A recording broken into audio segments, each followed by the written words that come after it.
Ya. 15.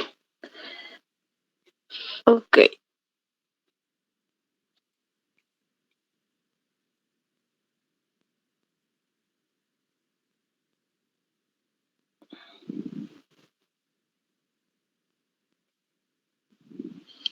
Ok, no hay nadie más, ¿no?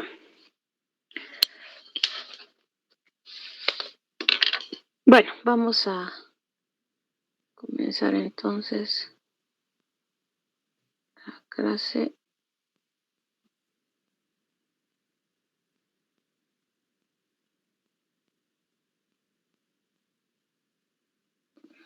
¿Alguien más que se haya añadido?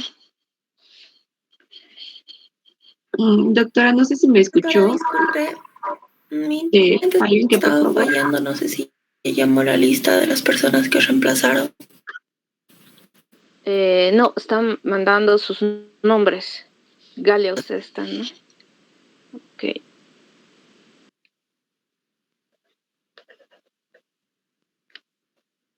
¿Quién más quería comentar? Doctora, buenos días. No sé si me escuchó, estaba con problemas en la computadora. ¿Alguien que por favor? Sí, Aileen Palenque, ¿no? Sí, gracias.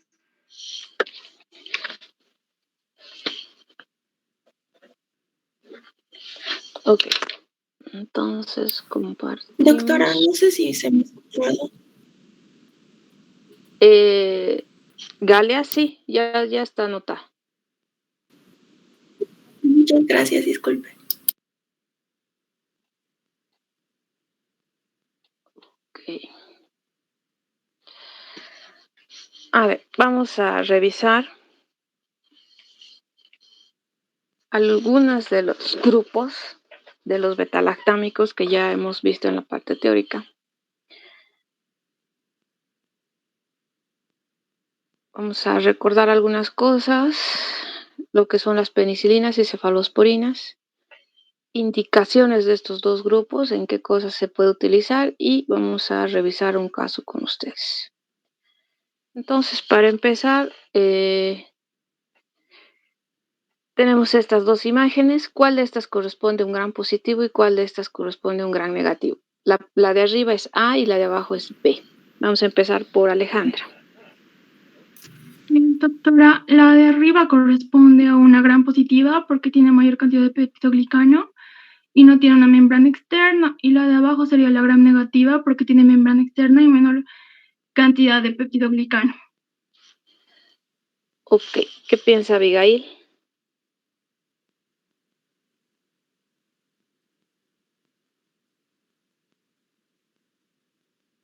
Purinas. Gilda, ¿qué piensa? Doctora, la de arriba es gran positiva y la de abajo es gran negativa por la cantidad de glucano. Eva no ingresó siempre, ¿no? Entonces Eva está con falta. Lorena. Sí, doctora, la de arriba es gran positiva y la de abajo es gran negativa porque la gran negativa tiene membrana externa y la gran positiva tiene mayor cantidad de peptidoglicano. Ok. Litsi. Opino lo mismo, doctora, solo que en la gram positiva, la que tiene peptidoglicano de manera extensa, podemos observar el ácido teioico también. Ya. Yara. Igualmente, doctora, buenos días. La imagen corresponde a una gran positiva por el peptidoglicano que tiene en cantidad, y la imagen B sería el gran negativo porque tiene una menor densidad de peptidoglicano. Ok. Ayelen. Buenos días, doctora. Igualmente la A sería la gran positiva por la cantidad de peptidoglicano. Daniel. Doctora, igual que mis compañeras, sería la de arriba sería gran positiva y la de abajo gran negativa. Ok. Rocío. Igual, doctor, la de arriba gran positiva por la cantidad de peptidoglucano y la negativa, la B, por la pared celular externa. La membrana externa, ¿no? Membrana externa. Ok, entonces ahí está pared celular, bacterias gram positiva, bacteria gram negativa. Esta es la estructura del peptidoglicano. Es como una red. Entonces, esta es la formación o es la forma de la pared celular, ¿no? Aquí hay otros elementos y obviamente estos dos grupos de antibióticos que vamos a ver son los que van a interferir en la síntesis justamente de esto, de la pared celular, mediante un proceso que ahorita vamos a revisar. Entonces, ejemplos de antibióticos que actúan sobre la síntesis de la pared celular. Galia, un grupo de antibióticos de los que hemos revisado. Perdón, doctora, no la escucho. Disculpe. Un grupo de antibióticos que actúan sobre la síntesis de la pared celular. ¿La cefalosporina, doctora? No recuerdo. Ya, uno. Cecilia, otro grupo. Las penicilinas, doctora. Ya, penicilinas. Isabel. La vancomicina, doctora. Ya, vancomicina. Juan. Otro. No recuerdo, doctora. Ok, Nicole. Otro grupo.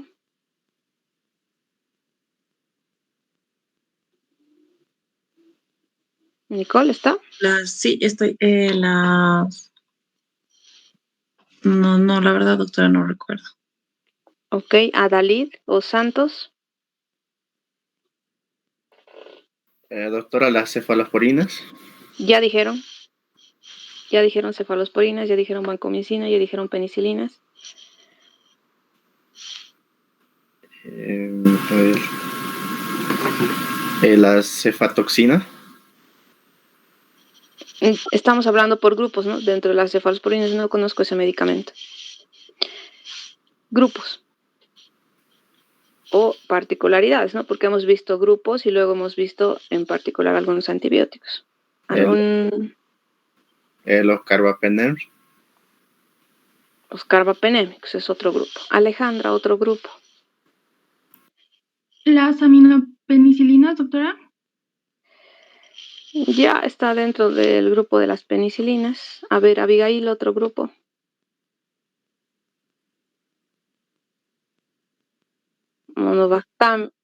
Monobactámicos. Los inhibidores son otra cosa. Gilda, otro grupo. Otro antibiótico suelto. Doctora, los glucopéptidos. Sí, ya dijo el ejemplo, su compañera dijo vancomicina. Otro grupo.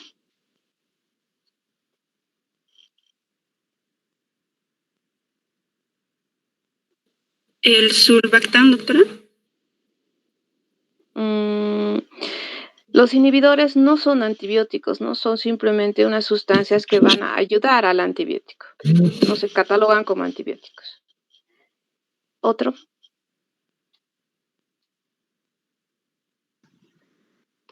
Cicloserina, doctora. Estamos con Gilda. Los betalactámicos, doctora. Toda esa familia que han comentado son betalactámicos. Doctora, no me acuerdo. Ok. Lorena.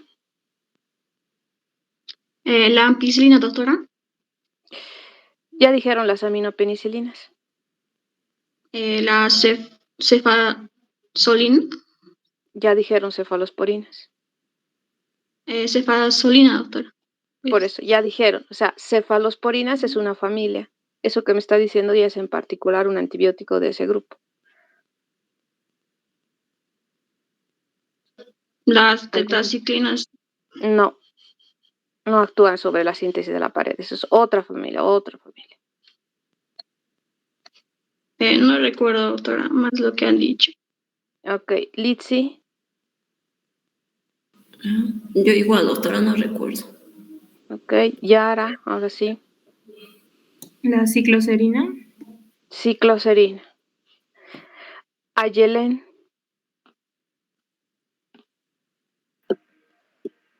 Doctora. Un ejemplo.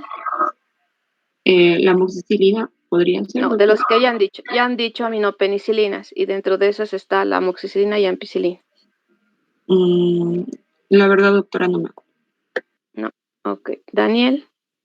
Doctora, bacitracina. Bacitracina, ok. Rocío. Los carbapenems, doctora. Ya dijo su compañero Santos. Los inhibidores Falta uno. Sí, los inhibidores igual ya comentó su compañero, como les vuelvo a repetir, los inhibidores no son catalogados como antibióticos. Su acción no es antibacteriana. Van a ayudar simplemente a que el antibiótico haga el efecto, ¿no? Uno falta, Rocío, de los que hemos revisado. Ya han dicho. No recuerdo. ¿Alguien? ¿Bacitracina? Ya dijeron bacitracina. Fosfomicina. Fosfomicina es el que falta, ¿no? Habíamos hablado, ¿se acuerdan? Hemos dicho, los beta-lactámicos se dividen en 4 grandes grupos. Están las penicilinas, que dentro de las penicilinas hay otra subdivisión, las cefalosporinas, que tienen su subdivisión, los carbapenémicos, que ya tienen sus antibióticos representantes, los monobactámicos.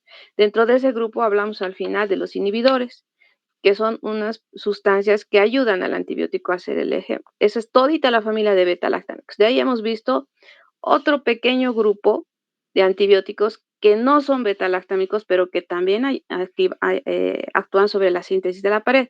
Dentro de esos estaban la fosfomicina, bacitracina, cicloserina. Y los glucopéptidos que ustedes han dicho, de los glucopéptidos, el representante es la vancomicina. Está también la teicoplanin. Entonces, cuando ya hablamos de subgrupos, yo espero que me digan esos nombres grandes. Los que son simples eran la neomicina, la bacitracina, cicloserina y fosfomicina, los que hemos mencionado así como antibióticos sueltos, ¿no? Entonces, no se olviden repasar. Lo que decía tetraciclina su compañera está acá, síntesis de proteínas, ¿no? Eso es lo que vamos a ver más adelante. Acá está lo de la síntesis de la pared. Penicilina, cefalosporinas, carbapenémicos, monobactam, la vancomicina y la bacitracina solas, ¿no? Acá no mencionan el resto, pero eso lo hemos revisado. Luego hemos visto el tema de las generalidades. Hemos visto los mecanismos de acción, ¿no? Cómo es que el antibiótico va a causar el efecto sobre la bacteria. En este caso estábamos en este grupo inhibidores de la pared de la síntesis, ¿no? Que va la fosfomicina, cicloserina, bacitracina, vancomicina y los beta-lactámicos. Y los mecanismos de resistencia, bueno, estos. ¿Qué es el mecanismo de resistencia? Es lo que la bacteria realiza como acción para evitar que el antibiótico cumpla su acción. En este caso pueden bloquear el transporte, modificar el antibiótico con producción de enzimas, ¿no? ¿Se acuerdan? Las beta-lactamasas. Habíamos dicho que si son para las penicilinas, son penicilinasas. Si es para las cefalosporinas, cefalosporinasas. Si es para el carbapenemes, carbapenemasa, ¿no? Entonces, luego pueden expulsar por unas bombas de flujo al antibiótico de la bacteria, modificar el sitio de acción donde tendría que actuar, o de repente si tienen que formar algún producto, hacer un proceso, entonces, y el antibiótico lo va a interferir, entonces lo que hacen ellas es utilizar otras vías para evitar esa interferencia, ¿no? Si bien este gráfico es lleno, está muy completo o muy cargado, pero si ustedes se fijan acá les están explicando todos esos mecanismos y les dan ya los ejemplos, ¿no? De los antibióticos que están dentro de este mecanismo. Entonces acá nos vamos a centrar en esto que es la inhibición de la síntesis de la pared. Esta es la pared bacteriana. Acá está la síntesis. Esto que miran en verde y amarillo es el péptido glicano. Es la manera como se va a formar mediante la transpeptidación. Entonces, ¿qué es lo que hacen estos antibióticos que van a actuar sobre la síntesis? Van a inhibir la transpeptidación. Lo hacen en diferentes niveles, ¿no? Pero en líneas generales inhiben la transpeptidación para la formación de eso justamente, ¿no? Del péptido glicano. Entonces, acá están los beta-lactámicos, cefalosporinas, carbapenems, monobactámicos, bueno, va la vancomicina, bacitracina, fosfomicina, cicloserina, dentro de este grupo, ¿no? ¿Qué más recordamos? Cuando hablamos de efecto, ¿a qué llamamos bacteriostático? ¿A lo que detiene el crecimiento de la bacteria, doctora? Detiene el crecimiento, ¿no? Inhibe el crecimiento bacteriano. No van a matar a la bacteria. Entonces, pero, ¿por qué hacen eso? Porque lo que hacen al disminuir el crecimiento, dan tiempo a que el mismo organismo, con sus defensas, pueda destruir, ¿no? a la bacteria. Porque si de repente empieza a multiplicarse en forma exponencial, entonces el organismo, dependiendo de su sistema inmunitario, puede no tener la capacidad de limitar el proceso infeccioso. Entonces, cuando lo va a disminuir, el mismo organismo va a intentar eliminar a la bacteria, ¿no? Hay pocos grupos, eso lo vamos a ver, ahorita casi la mayoría de los que hemos visto se catalogan como bactericidas, ¿no? Entonces, ¿qué es bactericida? Los que destruyen a las bacterias, doctora. Exactamente, los que van a matar a la bacteria, ¿no? El ideal es este, ¿no? De que vaya a destruir a la bacteria. Aquí está el dibujito y aquí están mencionando los grupos que cumplen esa función. Entonces, bactericidas, los betalactámicos que estamos viendo, glucopéptidos que ustedes han mencionado, quinolonas y aminoglucósidos que vimos en la parte de... Estos otros son los que se van a comportar como bacteriostáticos. Entonces, ¿a qué llamamos sinergismo? Cuando dos sustancias se suman, doctora, y hacen mayor efecto en el organismo. Ya, acá está el ejemplo. A es un antibiótico, B es otro antibiótico, es igual a más, ¿no? Implica que las dos acciones van a hacer van a producir un mayor efecto. Es decir, miren, la mejor asociación, o la asociación que aún se sigue utilizando es esto: penicilinas más aminoglucosis, o beta-lactámicos si ustedes quieren. Puede ser cualquiera de la familia de beta-lactámicos más una aminoglucosis. La asociación más antigua que se ha hecho es la penicilina más gentamicina contra este microorganismo, el Streptococcus viridans. ¿Qué será antagonismo entonces? Lo contrario, doctora, cuando dos sustancias disminuyen el efecto sobre en el organismo. En este caso, acá está, miren, sinergismo es más y antagonismo es menos. Entonces, el antibiótico A más el antibiótico B, no van a aumentar la acción, al contrario, pueden entre las dos entorpecerse y no causar el efecto que nosotros queremos, que es eliminar, ¿no? El microorganismo. Entonces, el ejemplo es la tetraciclina más penicilina. No se debe hacer esa asociación porque obviamente lo que vamos a ver es un antagonismo. Hemos visto ya cómo actúa la penicilina. Cuando entremos a la tetraciclina y vamos a explicar esta situación del antagonismo. Luego tenemos la farmacocinética, farmacodinámica, hemos hablado de eso. Hemos hablado que hay antibióticos que son dependientes de concentración. Hemos hablado de antibióticos que son dependientes del tiempo. De la concentración, los aminoglucósidos, lo que habíamos visto en la última clase, y del tiempo son los betalactámicos, glucopéptidos, linesolid, macrólidos, tetraciclinas, ¿no? De ahí que igual hemos hablado de situaciones especiales, hemos hecho un énfasis en las embarazadas, hemos revisado una clasificación de los antibióticos para la utilización en las embarazadas que vienen por letras, ¿no? Viene A, B, C, D y X. La X obviamente no se debe utilizar porque sí se ha visto que produce gran alteración, teratogenicidad, sobre todo sobre el producto, ¿no? Entonces, de acá, los grupos que no se deben utilizar en embarazada: quinolonas, tetraciclinas, eritromicina, metronidazol. Solamente es un recordatorio de eso que ya hemos visto. Entonces, ahora vamos a revisar un poco este gran grupo que son las penicilinas, que está dentro de la familia de beta-lactámicos, no se olviden. Los beta-lactámicos es como si fuera la parte central, es como si fuera el árbol. Las penicilinas son una de las ramas. Las cefalosporinas es otra rama. Los monobactámicos es otra rama. Los carbapenémicos es otra rama. De esas ramas van a salir otras subramas, ¿no? Es como un árbol. Entonces, la base principal es el nombre de beta-lactámicos. De ahí salen el resto. Tenemos primero este grupo que son las penicilinas. De ahí las penicilinas que se dividen, esta división no está en el texto, pero es para su conocimiento, las divide también en naturales y semisintéticas. La natural, la penicilina G, y las semisintéticas son las resistentes a penicilinasa, isoxazolil penicilinas. Este grupo nosotros lo hemos conocido con el nombre de antiestafilocócicas, por si acaso. En esta clasificación está con este nombre. Luego tenemos las aminopenicilinas, que dentro de este subgrupo está la ampicilina y amoxicilina. Y luego tenemos las antipseudomonas, que se dividen en otros dos grupos, las carboxipenicilinas, ureidopenicilinas. Y dentro de estas ya están los ejemplos de antibióticos que habíamos dicho, el más representativo de las antipseudomonas era la piperacilina, ¿no? Entonces, acá están los subgrupos de beta-lactámicos. Volvamos a repetir. ¿Cuáles son los subgrupos? Si los beta-lactámicos es el tronco, una de las ramitas, ¿cuál será? Galia. Galia. Doctora. En la gran familia son beta-lactámicos. Dígame un grupo al que se subdivide los beta-lactámicos.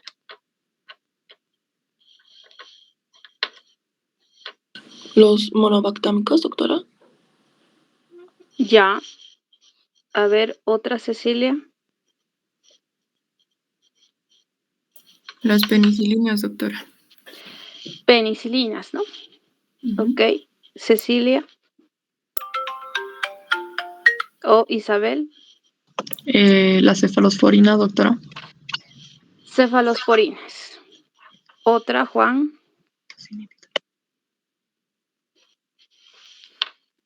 Doctora, las penicilinas antiestafilocócicas. No, estamos hablando todavía de esta primera subdivisión. Ahorita vamos a entrar a la otra. Hemos dicho que este es el árbol, esta es la rama principal, ¿no es cierto? Y de ahí está saliendo, pues, el tronco. Y de ahí están saliendo las ramitas. Están las penicilinas, cefalosporinas. Ya dijo Monobactam, su compañera. ¿Cuál más falta? Los carbapenémicos. Los carbapenems, doctora. Carbapenems y monobactámicos, ¿no? Entonces lo estoy poniendo al centro, como les vuelvo a reiterar. Solitos no se utiliza. Tiene que estar asociado con algún otro antibiótico. Generalmente está asociado a las cefalosporinas, a las aminopenicilinas, eso lo vamos a ver más adelante, y sobre todo con esas están unidas, no tanto con estas. Entonces esa es la primera línea, que está beta-lactámicos, es el nombre grande. En esto se divide penicilinas, cefalosporinas, carbapenems, monobactámicos, y ahí mencionamos los inhibidores de beta-lactamasa. Ahora sí, dentro de las penicilinas, ¿cuál es la otra división, Juan? Que estaba diciendo usted. Las penicilinas anti-estreptocócicas, doctora. Estreptocócicas, no. Penicilina G. Ya. Penicilina G. Hemos dicho, ¿no? Y B. La B no la mencionamos mucho, es para su conocimiento, no la utilizamos tanto. Ya, Juan. Nicole. Otra subdivisión de las penicilinas estamos hablando. Penicilinas, de este lado. Nicole. Doctora, ¿me escucha? Sí. Los aminopenicilinas. Las aminopenicilinas.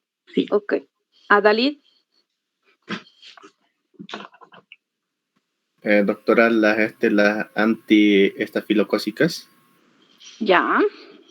Estafilocócica es, Juan, no es antiestreptocócica. Son dos diferencias. Ya. Ok, ok. Santos. Alejandra, a ver. Ya han hablado de las aminopenicilinas. Falta una. Las antipseudomónicas. Antipseudomónicas, ¿no? Entonces, no se olvide. Estamos gran familia de betalactámicos, grupo penicilinas, y esta es su subdivisión. G, antiestafilocócica, aminopenicilinas, antipseudomónicas. Ahora vamos con las cefalosporinas, Abigail. ¿Cómo se dividen las cefalosporinas? Ok. A ver, Gilda. Cefalosporinas de segunda generación, doctora. Ok. Eva no está. Lorena. Cefalosporinas de tercera generación, doctora, también. Ya. Litsi. Cefalosporinas de cuarta generación, doctora. Ok, Yara. ¿Algo más o hasta ahí nomás? Existen las cefalosporinas de quinta generación. Quinta generación, ¿no? Pero en el texto solamente están hasta la cuarta. Ok. Hasta aquí está fácil de las cefalosporinas, ¿no? Pero vamos a ver cuando lleguemos a esa parte que cada una de estas tiene sus antibióticos dentro de esta división, ¿no? Y eso es lo que tienen que saber de memoria. Entonces, hasta aquí estamos en la parte grande. Todos estos son los títulos, exceptuando esta que ya es el antibiótico. Todas son títulos. Dentro de estas hay otros antibióticos que están dentro, ¿no? Antibióticos. Esto solamente es la subdivisión, el título al subgrupo que pertenece, ¿no? Ahora sí, en cuanto a los inhibidores, ejemplos, Ayelen, un ejemplo de inhibidor de beta-lactamasa. Hay 3. El ácido clavutámico, doctora. ¿Al ácido qué? Ácido clavulámico. Ácido clavulánico. Clavulánico. Ok. Sí. Daniel. Doctora, el sulbactam. Ok, muy bien. Rocío. No recuerdo, doctora. Ok, Galia.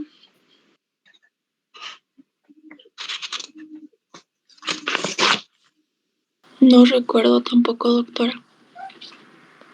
Cecilia. El tazobactam, doctora. Tazobactam, ¿no? No se olvide. Estos son los inhibidores de beta-lactamasa. Ácido clavulánico, sulbactam, tazobactam. Estos ya son los compuestos. Entonces, de esto no vamos a sacar otra familia, ¿no? Ahora sí. Isabel, un ejemplo de carbapenémico. De aquí ya no va a haber subdivisión, directamente van los antibióticos. Un ejemplo de carbapenémico. Meropenem, doctora. Ya, Juan, otro ejemplo de carbapenémico. Astreumenan, doctora. No.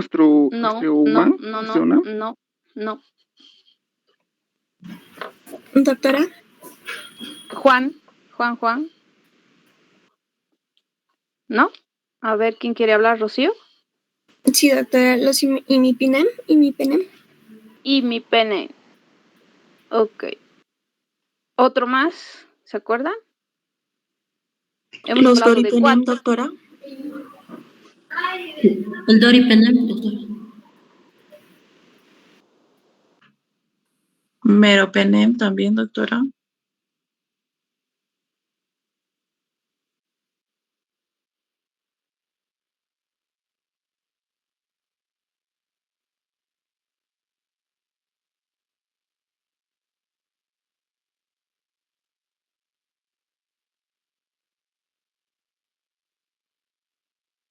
Santos. ¿De qué grupo, doctora? Disculpen, no lo escuché. Carbapenems.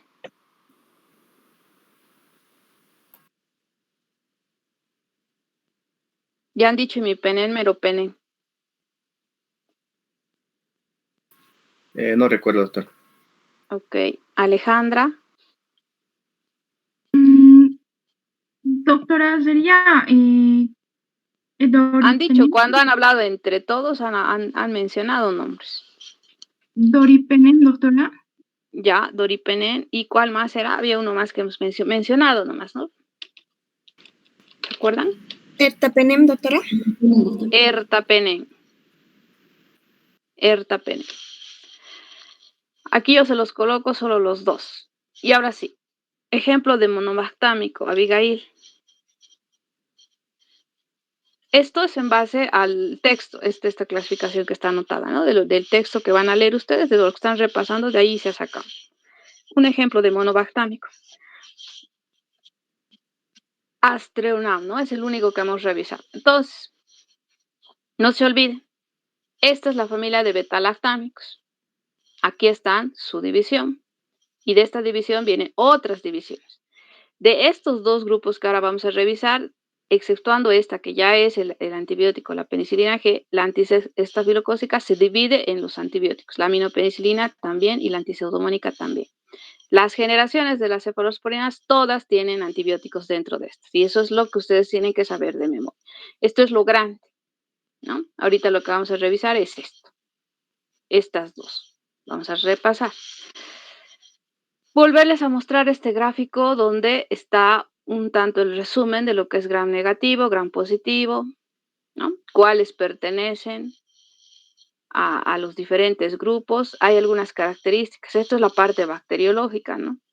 Lo que a nosotros aquí en farmacología nos interesa es que cuando hablamos de gram positivo, entonces ustedes en su mente ya tienen que decir, si decimos cocos, en su mente ya tendrán que decir, ¿es estrepto o será estáfilo? O enterococo, ¿no? O de repente es bacilo. ¿Cuáles bacilos?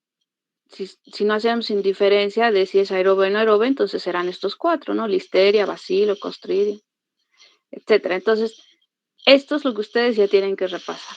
Solamente los dejo para recordar. De ahí, cuando ya tenemos el antibiótico, estamos hablando ahorita de las penicilinas. Cuando hablamos de espectro de acción es sobre cuáles de estos microorganismos actúa el antibiótico. A veces lo mencionan en forma individual y dicen ya, ¿no? Qué sé yo, Staphylococcus aureus. O a veces dicen actúa sobre los gram negativos.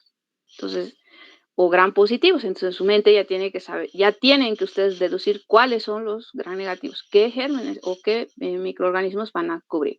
Entonces, vamos a empezar con la penicilina G. Dice, su espectro de acción es infecciones por cocos y bacterias gram positivas. Neumococo, estreptococo, meningococo, estafilococo. ¿Qué característica tiene que tener el estafilococo? Que no va a producir esta beta-lactamasa, ¿no? Que es ese mecanismo de resistencia que tienen los estafilococos. Luego, sobre el treponema pálido. ¿A qué grupo pertenece de lo que hemos visto, el treponema? ¿Qué es el treponema? Una espiroqueta. Espiroqueta, ¿no? Y acá dice, y otras espiroquetas. Dice, sífilis, ¿no? Sífilis, treponema. Y bacilos gram positivos. Bacilo anthracis, Listeria monocytogenes y Clostridium.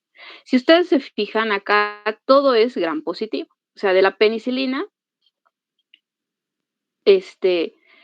no es tan complejo porque cubre gram positivos. Serán bacilos, serán cocos, pero son gram positivos. La penicilina G no cubre gram negativos, ¿no?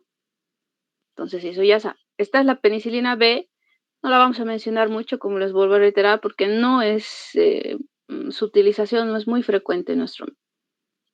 Luego tenemos, ya estamos subiéndolo de esos grupos que han visto de las penicilinas, ¿no es cierto? Lo que se ha dividido hacia abajo, estamos revisando una por una. Luego vienen las isoxazocil penicilinas. Vamos a leer el espectro para que ustedes se den cuenta cuál es el nombre, porque con este nombre no hemos aprendido con otro. Espectro de acción más reducido que la penicilina, incrementa la actividad frente al estafilococo aureus y este es estafilococo o estreptococo. Esta es. Estafilococo epidermidis.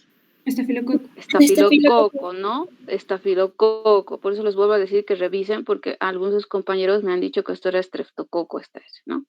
Estafilococo, productores de beta-lactamasa. Entonces, como que, ¿se acuerdan? La penicilina no actuaba sobre esos estafilococos que producían beta-lactamasa. Esta ya actúa sobre eso. Entonces, ¿qué familia será esta? De las que hemos visto, de la clasificación, no está con ese nombre que hemos visto. Antiestafilocócica, doctora. Antiestafilocócica, ¿no? No se olviden. Los ejemplos, aquí se los estoy poniendo los antibióticos, cloxacilina, dicloxacilina y hay más. Los más frecuentes son estos, los usados. Entonces, no se olviden, este nombre pueden encontrar con este otro nombre, pero lo que nosotros hemos aprendido en la clasificación es que es antiestafilocócica, ¿no? Acá está, ya les está explicando y les dice sobre qué actúa. Estas CS con puntitos y lo que viene detrás, es lo que ustedes tienen que saber. Si será strepto, será estáfilo, eso ya lo saben en realidad, ¿no? Porque ya han pasado bacteriología. Luego tenemos las aminopenicilinas. Dentro de las aminopenicilinas dice que hay mayor ampliación en el espectro de actividad bacteriana, pero miren, la diferencia es que acá seguimos en gram positivos, pero estas ya están empezando a agarrar gram negativos. Haemophilus, E. coli, Proteus. Y aún son susceptibles, o sea, si solitas utilizamos y de repente la bacteria tiene este mecanismo de producir las enzimas para destruirla, entonces sí, esta es muy susceptible. De ahí que este grupo es el que sobre todo se va a unir a qué sustancias del grupo que hemos visto, inhibidores de beta-lactamasa, ¿no? No es tan complicado hacer la relación. Entonces, Gilda, ¿cuáles son deme un ejemplo de aminopenicilina?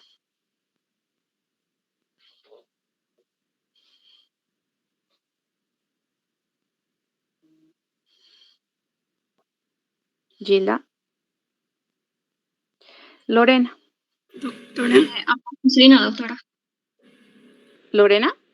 Sí. Doctora, ampicilina. Ya dijo su compañera ampicilina, Gilda. La amoxicilina, doctora. Amoxicilina, ¿no? No es tan complejo porque de las aminopenicilinas son las más utilizadas.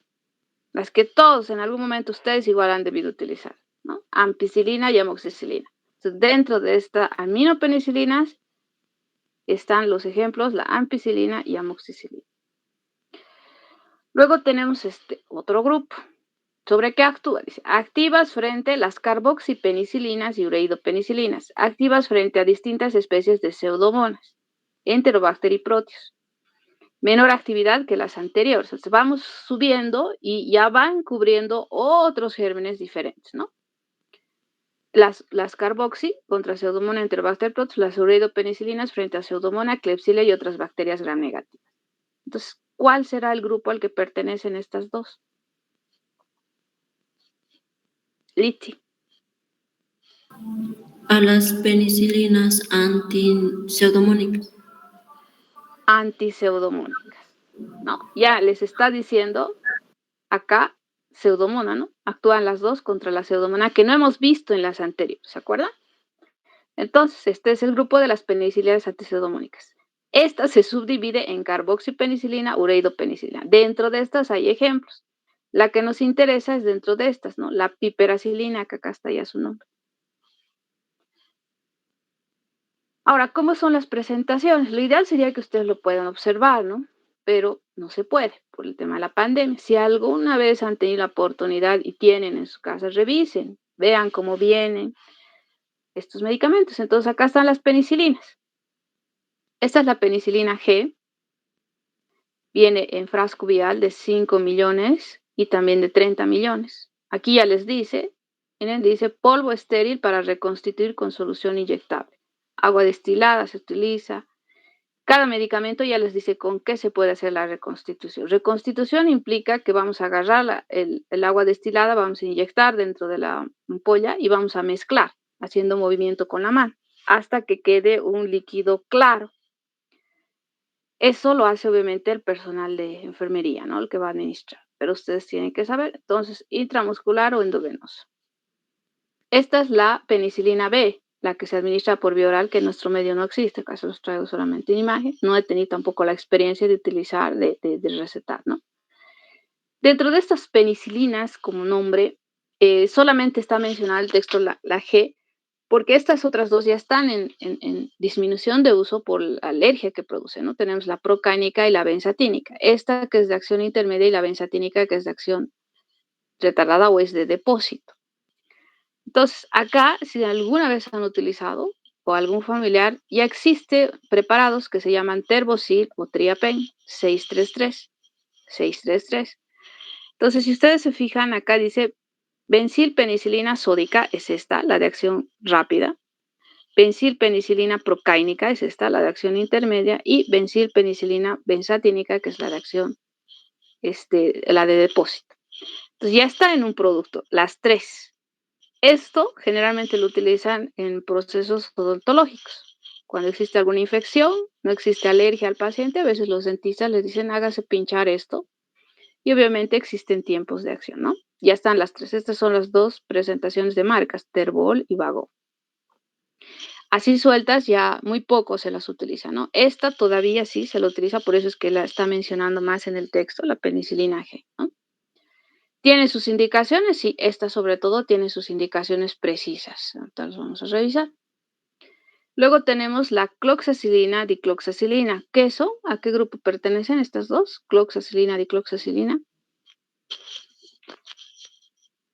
Antiestafilocócica. Antiestafilocócica, ¿no? Entonces eso no se tienen que olvidar. Entonces ya saben a qué familia pertenece, es fácil, ¿no? Si de repente ustedes definen que hay una infección donde está interviniendo el estafilococo, entonces ustedes pueden elegir, ¿no? La Cloxat viene también en estas ampollas, en estos frascos viales, pero también viene en jarabe y en comprimido. La dicloxacilina solamente viene en jarabe y vía oral, ¿no? No viene para parenteral. Luego tenemos la amoxicilina, que viene en cápsula, en jarabe y viene en vial. Y la ampicilina, que igual viene en vial y comprimidos. ¿A qué familia pertenece? La amoxicilina y ampicilina. Aminopenicilinas. Aminopenicilinas, ¿no? No se olvide. Y acá están los que van en combinación. Estas, sobre todo, las aminopenicilinas, son las que se unen a los inhibidores de beta-lactamasa, ¿no? Fíjense, amoxicilina, sulbactam. Y acá está la piperacilina más el tazobactam. ¿La piperacilina a qué grupo pertenece? Antipseudomónicas. Antipseudomónica, ¿no? Lo ultimito que hemos revisado. Entonces, miren, se está uniendo a un inhibidor que es el tazobactam. Este es el famoso pipertazo. Entonces, ahorita vamos a revisar en qué se va a utilizar. Estas son las presentaciones. Acá ya les he pasado, les he compartido, espero que hayan bajado ese app del celular para que ustedes lo revisen y lo tengan y se vayan revisando y se vayan acordando. ¿Tienen que saber las dosis de memoria? Sí. Yo les voy a preguntar las dosis para el examen de lo que está en el texto. Hay unos recuadritos donde están las dosis que han colocado en el texto, eso les voy a preguntar.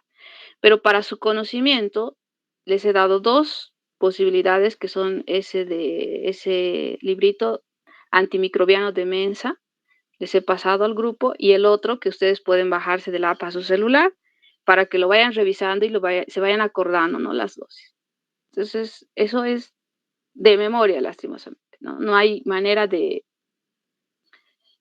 evitar que ustedes tengan que aprender de memoria las dosis de cada uno de estos. Entonces, una vez que ya tenemos el antibiótico, sabemos sobre qué funciona, sobre qué microorganismo actúa, la utilización clínica, ¿a qué se refiere?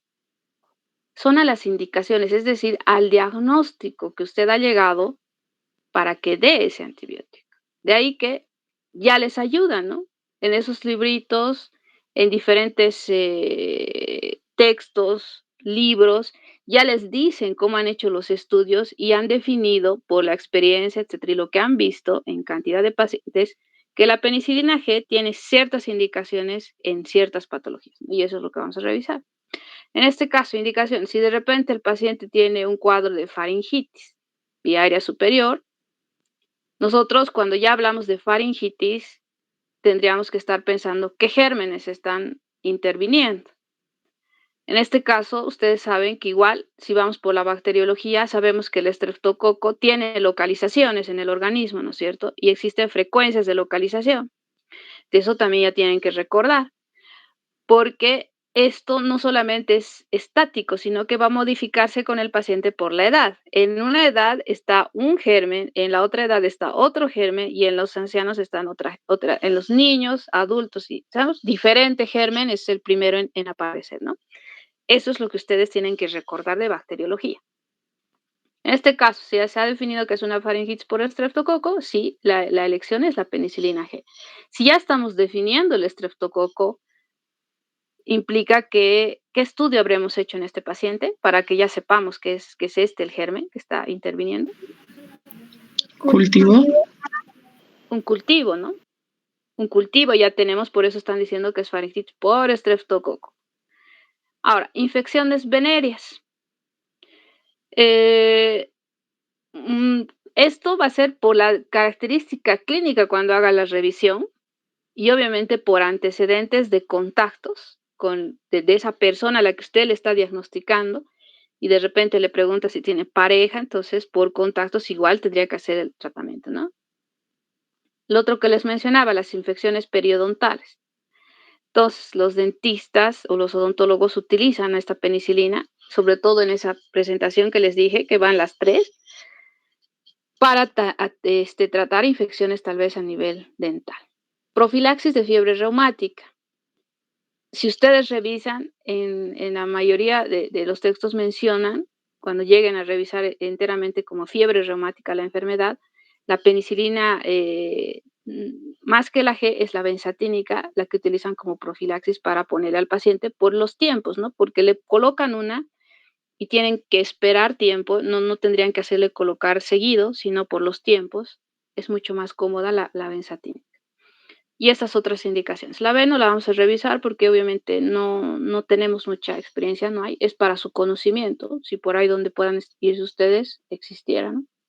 De todas formas, ¿qué cuidados con estas? Si el paciente es alérgico, obviamente, así se haya detectado que el estreptococo y es sensible, no se debe administrar, ¿no? Hay que buscar otras alternativas en este caso. Luego tenemos la oxacilina, cloxacilina, dicloxacilina. Estas, ¿a qué familia pertenecen? Antiestafilocócicas. Antiestafilocócicas. Y acá está, mira, dice infecciones causadas por estafilococo aureus. Infecciones de piel y tejidos blandos, infecciones de piel. ¿Dónde está presente el estafilococo? En la piel. Piel, ¿no? Entonces, si se dan cuenta, está en relación a eso. Si ustedes saben, por decir que ha aparecido un paciente con una herida de cualquier situación en una de las manos, una laceración, lo que sea, entonces en su mente está que ya se ha hecho una solución de continuidad, le hacen la limpieza, pero tengo que dejarle un antibiótico, ¿no? Le puedo curar, le puedo suturar, si hay algo para suturar, pero le tengo que dejar un antibiótico. Entonces automáticamente ustedes dicen piel, es el estafilococo el que va a estar metido. Entonces, ¿qué antibiótico voy a elegir? Si el paciente no ha utilizado más antibióticos y el cuadro es para tratar en forma vía oral, es decir, en forma ambulatoria, pues obviamente, ¿no? Vamos a empezar de lo más bajo. Lo básico, el primer escalón va a ser utilizar estos, penicilinas antiestafilocócicas, ¿no? Se le da y se mira cómo va la evolución de eso que ustedes han revisado o han suturado. Entonces, oxacilina, infección causada por estafilococo. Productores de penicilinasa, infecciones de piel, incluso ya vamos a la vía aérea, donde podría estar inmiscuida el estafilococo, ¿no? Infecciones óseas en pacientes con osteomielitis, artritis séptica, ¿no? Bronquitis, etcétera, abscesos, forúnculos, etcétera. Entonces, todo lo relacionado con el estáfilo, este grupo que son las penicilinas antiestafilocócicas, ¿no? Cuidado si es que hay antecedentes de hipersensibilidad del paciente, ¿no? A este elemento, tal vez alguna vez lo ha usado y le ha producido algún tipo de reacción, entonces hay que tener cuidado. Importante, anamnesis. Luego tenemos la ampicilina y amoxicilina. ¿A qué grupo pertenecen estas dos? A las aminopenicilinas, doctora. Aminopenicilinas, ¿no? No se olvide. Indicaciones: gonorrea, meningitis, faringitis bacteriana, neumonía, infecciones de piel y tejidos también. Si ustedes se fijan, de la parte respiratoria ya está ingresando a la parte intestinal, ¿no? Gastrointestinal, vías biliares. O sea que ya nos estamos alejando de los gram positivos, que sobre todo están en piel, un porcentaje en vía aérea. Y luego tenemos estas, la ticarcilina. Bueno, estos solo se los dejo, pero la que nos interesa, la representativa que les había dicho de este grupo, es la piperacilina. ¿A qué familia pertenece esta? A las antipseudomonas, doctor. Antipseudomonas. Entonces, la pseudomona ya es un microorganismo que no se va a encontrar con facilidad en un paciente que viene de casa. Más va a estar relacionado con problemas de tipo hospitalario. Son grandes problemas la pseudomona en los hospitales. Entonces, si ustedes se fijan, estamos subiendo, ¿no? Aquí las infecciones ya no son tan simples como las otras, son sistémicas, es decir, que ya la situación ha empeorado, pero si ven, nos estamos está ampliándose más. Ya es tracto respiratorio, aquí ya estamos en la parte urinaria y en la parte ginecológica además, ¿no? Igual cubre piel y tejidos blandos. Sola casi no, siempre unida a un inhibidor de beta-lactamasa, ¿no? Eso. Entonces, esas son las indicaciones. Si ustedes han llegado a estos diagnósticos, entonces tienen la opción de utilizar ese antibiótico, esa posibilidad. Luego tenemos las cefalosporinas. Esta es la otra ramita. Aquí están las generaciones. Fácil decir hasta acá, ¿no? Es primera, quinta generación. Lo que ustedes tienen que aprender es cuáles pertenecen a la primera, cuáles pertenecen a la segunda, cuáles a la tercera, a la cuarta y a la quinta. Primera generación, si ustedes se fijan, toditos los antibióticos que pertenecen a este grupo de las cefalosporinas, sus nombres empiezan con cef, igual que la cefalosporina, ¿no? Cef. Ceffuroxima, cefaclor, cefprozil, cefozictina, cefalexina, cefazolina. Hay contados los que no. Moxalactam, por ejemplo, que está en la tercera, pero no es igual. Después el resto todas empiezan con cef. Entonces fácil, si ustedes ven un antibiótico que empieza con cef, entonces tendrán que asumir o asociar de que puede ser del grupo de las penicilinas. Pero no es suficiente que sepan que sea del grupo de las penicilinas, o de las cefalosporinas, perdón, sino que tienen que saber a qué generación, porque si saben a qué generación pertenece, van a saber a qué grupo de gérmenes van a cubrir. Serán gram positivos más, gram negativos menos, etc. ¿No? Entonces, estas, de acuerdo a la generación, van a actuar ya sobre a gérmenes gram negativos. ¿Se acuerdan? La penicilina era gram positivo. Íbamos subiendo, las antiestafolicósicas seguíamos como gram negativos. Las aminopenicilinas ya actúan sobre gram negativos, la antipseudomónica sobre gram negativos. Entonces vamos subiendo ese escalón y pues ya estas ya desde la primera generación actúan sobre los gram negativos. Segunda, y vamos a ir viendo ahorita, ¿no? Entonces acá les pongo estos triángulos para que un poquito se ubiquen. Acá ven que la base es gruesa.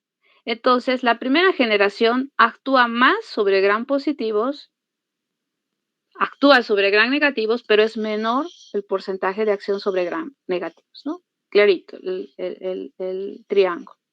Vamos subiendo, la segunda generación actúa sobre gram positivos también y ya empieza a actuar sobre más gram negativos. La tercera generación actúa en igual proporción, pero incluso se amplía más. Anaerobios más puede agarrar en la tercera generación. La cuarta ya más gram negativos, poco gram positivos, sigue cubriendo. Y la quinta va a actuar sobre gram negativos, pero la característica de la quinta es de que va a actuar sobre gram positivos que tengan resistencia. El estafilococo es uno de ellos. Ahorita les voy a mostrar otro gráfico. Este igual solo para mostrarles que estamos acá. Transpeptidación, peptidoglicano. Aquí estamos en las cefalosporinas hasta de quinta generación. Todito estos son los beta-lactámicos, ¿no? Seguimos en eso. Este es un resumen de todo lo que hemos hablado de cefalosporinas. Para que lo repasen. Las generalidades, los mecanismos, cómo va a actuar, inhibición de la transpeptidación, lo que habíamos dicho, los mecanismos de resistencia, la farmacocinética. De aquí lo que interesa que ustedes recuerden es que estos están catalogados de esa tabla que teníamos para las embarazadas, está catalogado en el grupo B, es decir, se puede utilizar en las embarazadas si es que hay una infección. Las penicilinas y estas cefalosporinas son las de elección en una mujer embarazada. Solo hay que saber elegir cuál la vamos a elegir. Y obviamente acá, si ustedes se fijan, está la clasificación, primera, segunda, tercera, cuarta, quinta. Aquí les ponen las más representativas. Ustedes tienen la obligación de saber todas, ¿no? Porque por ahí en el examen les pregunto, menciónenme tres ejemplos de tercera generación o 3 ejemplos de segunda generación, pues tienen que escribirlos.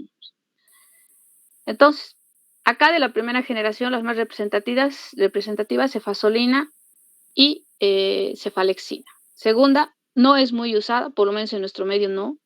Cefuroxima, cefoxitina. Tercera generación, ceftriaxona, cefotaxima, ceftazidima, sí son muy utilizadas. Cuarta generación, cefepime. Y esta quinta, que no existe tampoco acá en Sucre, es la ceftarolina. Aquí ya les explica. espectro de acción, y bueno, esto es lo que me interesa, es ese mismo gráfico que les puse en el otro. Miren, acá está, en gram positivos el triángulo.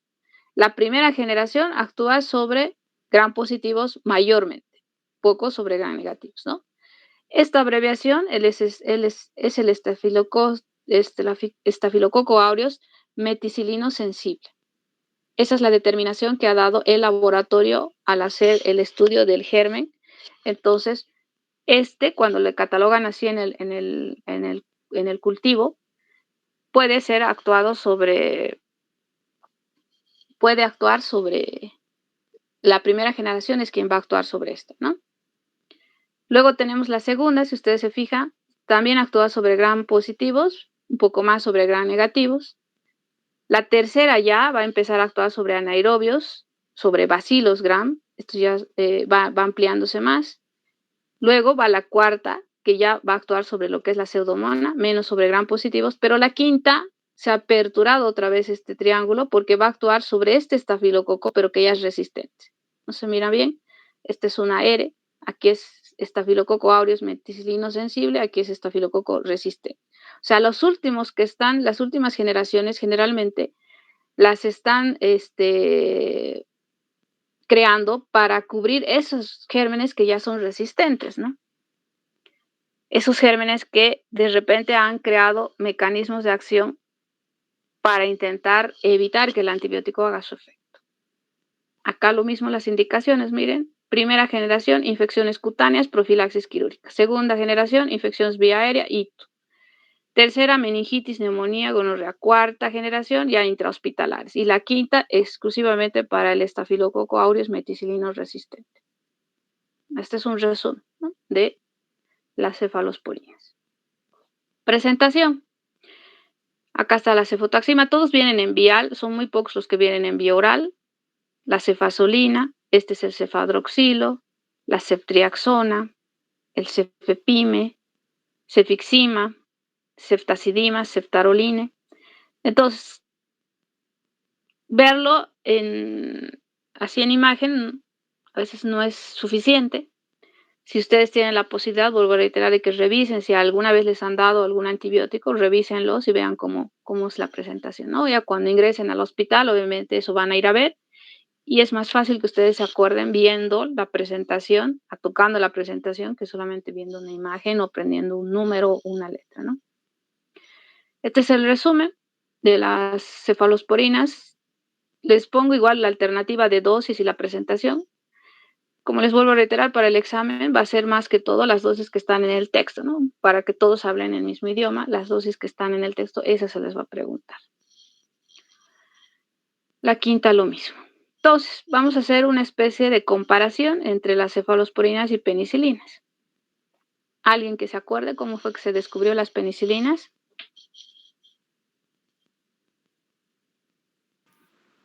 Alexander Fleming, doctora, lo descubrió. ¿Cómo fue? ¿Se acuerdan? Por casualidad, doctora. A ver, ¿qué fue lo que pasó, Daniel? Estaba estudiando Streptococcus aureus y... No hay el Streptococcus aureus. Perdón, Streptococcus. No. Perdón, Staphylococcus, doctora.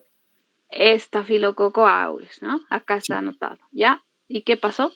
Su cultivo le entró un hongo. Ah, ya, muy bien. Y vio que a un lado de donde estaba el hongo ya no había ya el germen. Ok. Ok, entonces ha sido un hallazgo que no estaba buscando, ¿no? Bueno, no, ha sido un accidente, en otras palabras, que ha sucedido. En 1928, y esto ha sucedido en la intersección entre la Primera Guerra Mundial y la Segunda Guerra Mundial. En la Primera Guerra Mundial murieron muchas personas por heridas, infecciones. Ya tenían esta penicilina para utilizar en la Segunda Guerra Mundial y obviamente algún tipo de infecciones igual que eran asociadas con este tema de la guerra, ¿no? Entonces, ¿cómo es que sucedió? Como dice Daniel, este investigador lo que estaba haciendo era, había sembrado en estas cajas de Petri al Staphylococcus aureus, así como miran, y simplemente estaba esperando a ver la proliferación y lo dejó. Entonces, ¿qué pasó? Se contaminó el cultivo con otro elemento, era un hongo, y vio con sorpresa, ¿no?, que alrededor del hongo no había el Staphylococcus aureus. Entonces empezaron a investigar y definieron que este hongo tenía un elemento que mataba al estafilococo. De ahí es que se descubrió lo que es la penicilina, ¿no? ¿Cómo fue las cefalosporinas? ¿Alguien se acuerda? Doctora, nos contó algo de que, bueno, era en una ciudad que se llamaba Cerdeña, en Italia, y que en el mar él notaba que las personas o sea, las personas de ese lugar no se enfermaban de problemas o algo así, porque él empezó a aislar en el mar la bacteria que era el Cephalosporidium. Y así, algo así era. Ya. No era tan el mar, sino que aquí esa fotito son vías de desagüe. Alcantarillas. O sea, eran alcantarillas, imagínense, veía con sorpresa, porque si una persona está en el mar, digamos, no es mucho de extrañarse, ¿no? Lo que le extrañaba era que las personas que hacían su actividad a las orillas de estas alcantarillas, donde se supone que existe agua contaminada, etcétera, y que las personas que estuvieran en contacto tendrían que estar enfermas, veía que esas personas no eran enfermas, eran sanas, y no se explicaba por qué. Entonces, de esa manera es que empezó a investigar el agua, ¿no?, de ese lugar, y detectó igual ese elemento para que se vayan a producir lo que son las cefalosporinas. ¿Qué de estructura? Ya, eso es en la historia. En la estructura, vuelvo a reiterarles, tienen el anillo beta-lactámico. Por eso es que todas estas familias se llaman beta-lactámicos, porque todos tienen el anillo beta-lactámico. ¿Se acuerdan que les mostré igual otro gráfico? Los carbapenémicos, los monobactámicos, toditos tienen esta estructura de anillo beta-lactámico.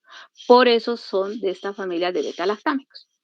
¿Cuál es la diferencia entre estas dos? La penicilina, si viéramos solamente la imagen, si se les muestra la imagen y ustedes dicen cuál será la penicilina, cuál será la cefalosporina, si no existe nombre, no dice ninguna descripción, la penicilina está unida, el anillo beta-lactámico, esta vez de beta-lactámico, está unida a una estructura de 5 átomos en la penicilina, y en la cefalosporina es de 6 átomos, ¿no? Esa es la diferencia estructural. No la vamos a aprender, ¿no?, pero es bueno que ustedes la sepan. Ahora, acá abajito está otra vez el tema de los microorganismos, para que ustedes se acuerden, así ya un poco más resumidito, de los más frecuentes. Si hablamos de cocos, gram positivos, Streptococo, Estafilococo, Enterococo. Bacilos gram positivos, Listeria, Clostridium. Cocos gram negativos, Neisseria, Moraxella. Bacilos gram negativos, Pseudomonas, Haemophilus, enterobacterias. Dentro de estas enterobacterias, esta subclasificación, Klebsiella, E. coli, Salmonella, Shigella, ¿no? Luego tenemos otro grupo de microorganismos, Mycobacterium, de la tuberculosis, Clamidia, Microplasma, el treponema, que es una espiroqueta, y estas que no tienen pared, ¿no? Este es un resumen de eso que han visto, para que se acuerden cuando hablamos. Digamos, dicen el antibiótico tantos cubre gram positivos, cocos gram positivos, entonces en su mente ya tiene que estar, si cubre strepto, estáfilo, enterococo. Esto es para que se vayan acordando más, ¿no? Este otro gráfico les muestra el espectro, comparando la penicilina con la cefalosporina. Aquí hace la división de cocos gram positivos, bacilos gram positivos. Esto, que no se olviden que es el Staphylococcus aureus meticilino sensible, y acá está el Staphylococcus aureus meticilino resistente. O sea, para que se den cuenta que este microorganismo, cuando evoluciona a la resistencia, trae muchos conflictos. Bacilos gram negativos, anaerobios, cocos gram negativos, ¿no? Y la Pseudomonas sola, que igual es otro microorganismo que trae grandes problemas, sobre todo en el ámbito hospitalario. Entonces, si se fijan, la penicilina, solo gram positivos. Las de espectro ampliado, que ya están catalogadas ahí, las aminopenicilinas, agarran un poco más. Bueno, la antipseudomonas, solamente la pseudomonas. La resistente a beta-lactamasa, en esta estaría el grupo de las antiestafilocócicas, ¿no? Y por el otro lado, las cefalosporinas, aquí ya le están poniendo solamente por generación, no le ponen por nombre. Miren, la primera generación agarra bacilos gram negativos, cocos y bacilos gram positivos. La segunda agarra hasta anaerobios, la tercera ya hasta cocos, la cuarta enteramente ya negativos, cocos y pseudomonas, y la quinta solamente para el estafilococo. ¿Que actúa sobre los gram negativos también? Sí, pero su principal indicación es esta, ¿no? El estafilococo meticilino resistente. Eso. Entonces, hemos hablado bastante de estos términos. Tratamiento empírico, tratamiento dirigido. ¿A qué llamamos empírico, Litsi? El tratamiento que damos mediante la experiencia, pero no tenemos un diagnóstico definitivo. Probabilidades y además con una probabilidad, es decir, cuando nosotros hacemos una anamnesis, hacemos estudios, porque para llegar a un diagnóstico certero en el tema de infectología, ¿qué le tenemos que pedir al paciente? Un cultivo. ¿Un qué? Un cultivo, doctora. Cultivo, ¿no? Dependiendo dónde hayamos localizado la infección. Por ejemplo, si es a nivel central, cultivo, ¿de qué pedirán? Central, estamos hablando meninges. De cerebro más complejo, tendría que ser quirúrgico. Meninges, ¿qué fluido le van a pedir? ¿En qué fluido van a pedir este cultivo que ustedes dicen? El líquido cefalorraquídeo. Líquido cefalorraquídeo, ¿no? Vamos bajando. Vía aérea superior. Tenemos faringes. ¿Qué le van a pedir? ¿Cultivo de qué le van a pedir? El esputo, doctora. No, esputo no. Para vía aérea superior no sirve el esputo.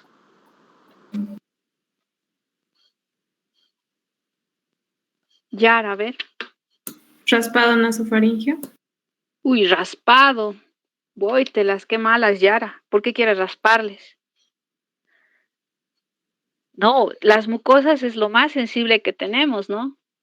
Doctora, ¿un hisopado? Hisopado será, hisopado. Si estamos hablando de fauces, entonces será hisopado faríngeo, ¿no? Nasal, muy poco, la verdad, hacer alguna situación. Ahorita por el COVID están haciendo, pero eso es para definir otra cosa, ¿no? Les hacen hisopado nasofaringeo.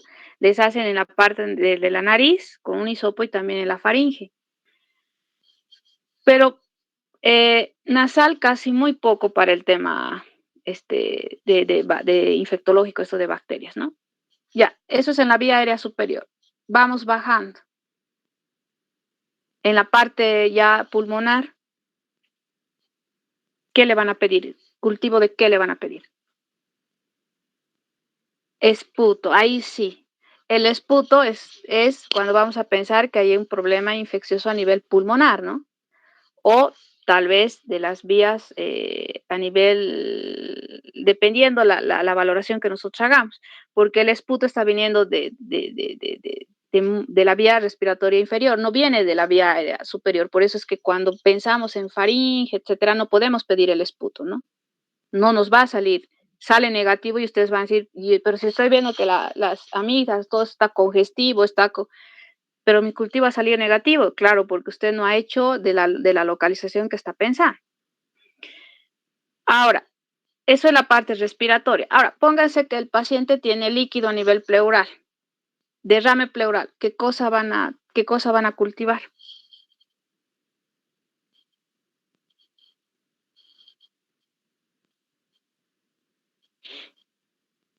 Si el paciente tiene como complicación derrame pleural, ¿saben lo que es el derrame pleural?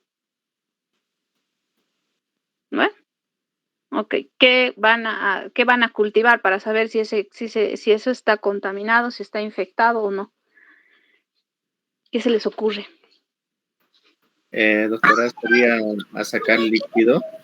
La muestra de líquido, doctora, que se derramó. ¿Ya? ¿Se imaginan cómo se saca? ¿Han revisado el procedimiento por el que se obtiene ese líquido? Con la punción, doctora. ¿Cómo? Doctora. Otra vez de la punción. Ya. ¿Qué se llama el procedimiento, se acuerdan? ¿Han escuchado alguna vez? Se llama... PAF. No. ¿Qué es la PAF? De Santos. Función por aspiración por aguja fina. ¿Cuál es la indicación de eso? ¿Para qué se utiliza eso? Para sacar muestra de... ¿Para diagnosticar qué? Patologías. Gracias. Ese procedimiento se utiliza para determinar, para sacar muestra en tumores. Entonces está asociado con el cáncer. Lo que se hace para el derrame pleural no es el PAF. Toracocentesis, doctora. Toracocentesis. Esos son los términos que ya van a empezar a escuchar. Toracocentesis, paracentesis. Entonces, toracocentesis es diferente, Santos. Para lo que usted dice, utilizan agujas finitas que ingresan y sacan. Imagínese con esa aguja finita tratar de evacuar un líquido que puede estar turbio o purulento. Imposible. ¿Qué se hace? Toracocentesis. Ahí se pincha, ya será con una aguja, se deja un catéter algunas veces o con la misma aguja que es de grueso calibre. Tiene que ir evacuando el líquido y sacando la muestra para mandar a hacer ese estudio que ustedes quieren, ¿no? Eso en la parte respiratoria. Ahora, la parte gastrointestinal. Si el paciente está con alguna infección a ese nivel, ¿qué cosa van a cultivar? Vómito no, por si acaso. Jamás se ha cultivado el vómito.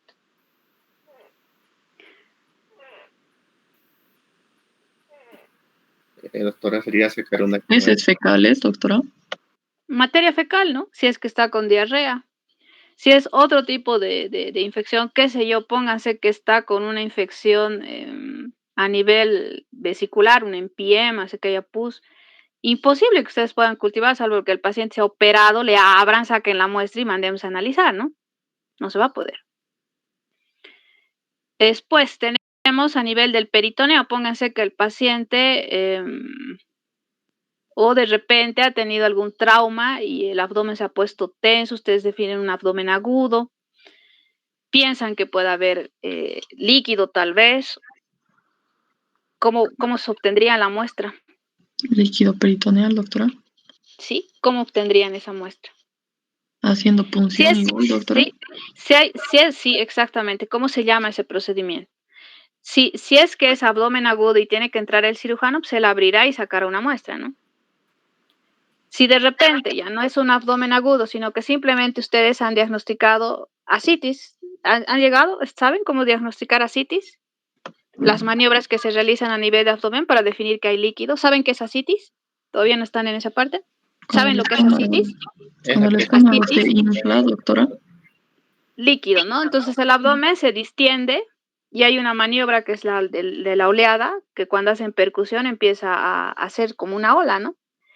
Y ecográficamente ya se le dicen, ¿qué era una ecografía? Y el ecografista les dice, sí hay líquido a nivel peritoneal. Les dice la cantidad, incluso a veces hasta con la guía de la ecografía, ustedes agarran una jeringa y pueden pinchar. Si es bastante líquido, pueden evacuar, ¿no? Y hacen paracentesis, se llama. Entonces sacan el líquido, mandan a analizar. Igual, ese fluido. Si de repente existe una herida en piel, ¿cómo se imaginan ustedes que van a hacer cultivo? No querrán cortarle un pedazo de piel, ¿no? Mediante hisopado también, doctora, ¿puede ser? Sí, es lo que hacen. Con hisopo. Exacto, igualito el hisopo que van a utilizar para las fauces, igualito agarran ese hisopo y sobre la herida, los lugares, sobre todo los bordes, hacen una especie de barrido y eso lo meten a un medio y eso lo mandan para cultivar, de secreción, listo. A ver, ¿qué otra cosa más cultiva? ¿Qué otra cosa más se les ocurre que les llama la atención? En la orina no es tan complicado, o sea, es lo más frecuente. ¿Qué se llama el cultivo de orina? Urocultivo. Urocultivo, ¿no? De materia fecal, ¿cómo se llama? Coprocultivo. coprocultivo. Esas cosas, esos prefijos no tienen que olvidarse. Ahora, pónganse que no ha localizado la infección. El paciente está con fiebre, no sé dónde está la infección. ¿Qué creen que se cultiva en ese caso? ¿Sangre, doctora? Hemocultivo. Sangre. ¿Cómo se llama eso? Hemocultivo. Hemocultivo, ¿no? Hay diagnósticos que seguramente lo van a revisar cuando lleguen a la materia de infectología, que se llama así, síndrome o fiebre de origen desconocido. Ahí le tienen que hacer revisión desde la punta de los cabellos hasta la punta de los pies para saber dónde es que está metida una infección y a veces no se puede determinar, ¿no? Y ahí es descartar muchas causas para definir si es efectivamente un problema infeccioso o será otra causa. Entonces, cuando no tenemos la localización, eso es lo que nosotros hacemos en el hospital, por decir. Viene el paciente, está con fiebre, está muy mal, entra a la terapia intensiva, no podemos obtener la muestra, póngase que es respiratorio, no existe la flema para mandar a analizar, entonces nos toca sacar de sangre, ¿no?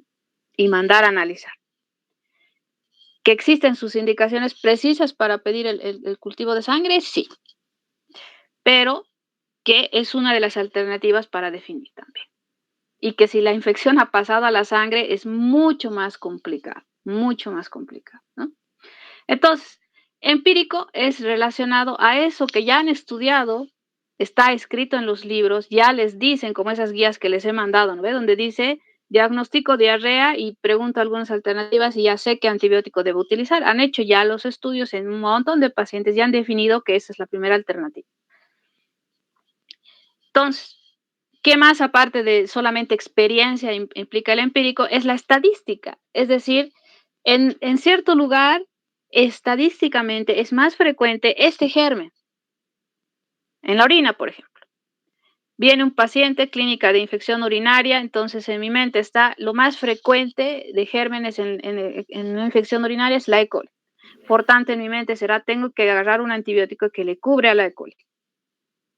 Para eso, ¿qué necesito? Bacteriología, ¿no? Saber la frecuencia de presentación de acuerdo al sistema donde yo estoy localizando la infección. Entonces, para el dirigido, como han dicho ustedes, para que nosotros hagamos un tratamiento dirigido necesitamos cultivo y no se olviden siempre del antibiograma, porque si ustedes solo tiquean cultivo, les van a decir el germen. Les van a decir, sí, es un estafilococo, punto. Aureus, ya. Y ustedes van a decir, pero ¿y qué antibióticos le matan, no? No, usted no me ha pedido el antibiograma, le van a decir. O de repente, si se les ocurre poner solo antibiograma, la laboratorista se va a romper su cabeza por decir, antibiograma, ¿de qué quedará este doctor si no me ha dicho que cultive nada? No se olviden, siempre van de la mano cultivo y antibiograma.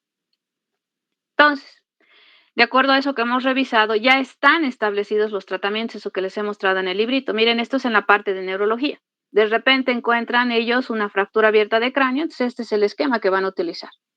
¿La cefazolina qué es? ¿A qué grupo pertenece?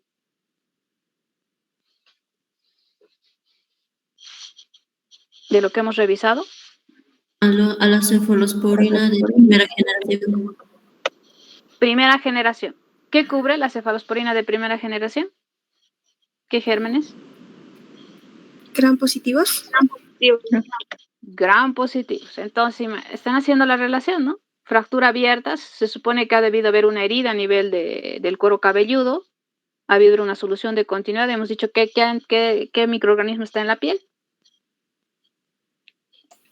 Estafilococo. Estafilococo, ¿no? Entonces, le están haciendo esa cobertura. De repente, bueno, estas ya son otras complicaciones que existen en esa área. Pónganse en el tema de meningitis. Qué importante es que ustedes definan tiempos y antecedentes, ¿no?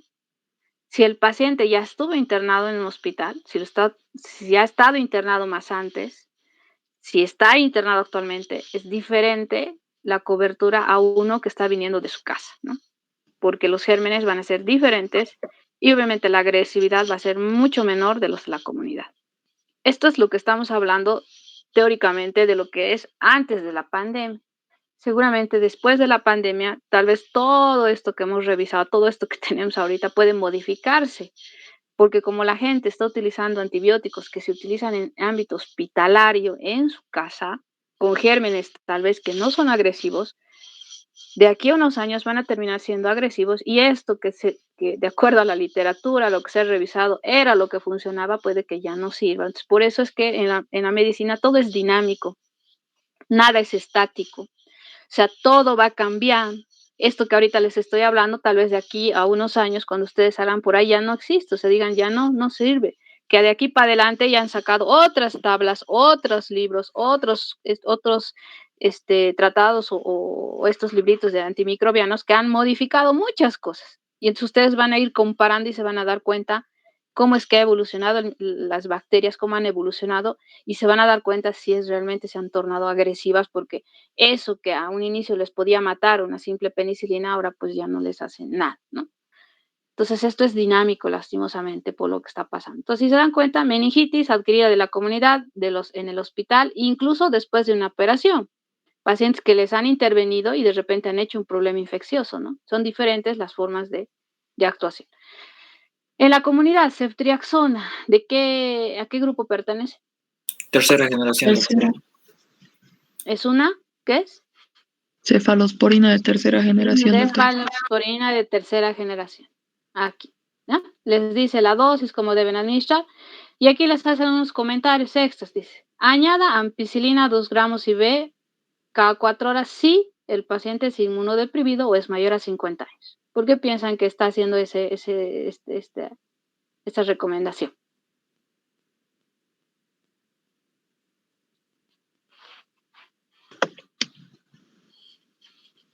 Porque para que Sí, a ver, siga.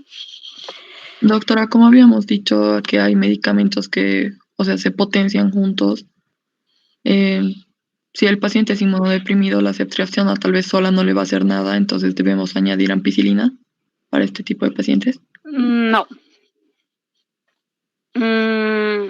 No, entre ellos, si ustedes se acuerdan, habíamos explicado que no es muy buena idea la confusión entre estos, entre ampicilina y ceftriaxona. Sí podemos utilizar la vancomicina, está dentro de este grupo de inhibidores, ¿no? Pero es otro grupo de los beta-lactámicos. ¿Por qué están haciendo esta consideración? Porque este grupo de inmunodeprimidos tienen otras posibles etiologías, pueden tener, diferente a un paciente normal que está con su sistema inmunitario normal. Entonces los gérmenes van a ser diferentes a un inmunodeprimido. En un inmunodeprimido va a haber otros gérmenes que van a estar inmiscuidos. Entonces, un ejemplo es el tema de los alcohólicos, que es un grupo donde hay gérmenes particulares, sobre todo en esta parte de las meninges, que van a estar inmiscuidos y que nos toca cubrirlos, sí, y por eso hacen la recomendación de que habría que aumentar, no para que haga la acción con sino para cubrir a ese germen que estamos pensando en ese grupo. Ahora, o añada vancomicina, dice, si sospecha resistencia. Es decir, si de repente hay algún dato que le dice que podría haber que no va a hacer efecto, digamos, entonces ahí sí, van a utilizar la vancomicina, que si es del mismo grupo de los inhibidores de la síntesis de pared, ¿se acuerdan? Está en el mismo grupo, pero no es de la familia de beta-lactámicos, ¿no? Es otra familia, glucopéptidos. Pero entre los dos, sí, van a hacer esa acción que decíais aquí, ¿no? Entonces, si se dan cuenta, esta es de tercera. Miren, si es posoperatoria, aquí solita están utilizando, o sea, si es solamente eso, solita. Ahora, si es en el hospital se ha adquirido esta infección, miren, ¿esta qué es? ¿El cefepime qué es? Una cefalosporina de cuarta generación. Cuarta generación ya, ¿no? Y acá les dice que sí tienen que añadirle más vancomicina, o sea, no solamente ceftriaxona, ¿no? Porque están asumiendo que dentro del hospital los gérmenes que la van a producir son ya resistentes. Por eso acá están hablando de eso. Si es postquirúrgica, lo mismo, miren, el mismo, porque es igual intrahospitalario. Y ahí va por sistemas. Miren, acá está tórax, neumonía.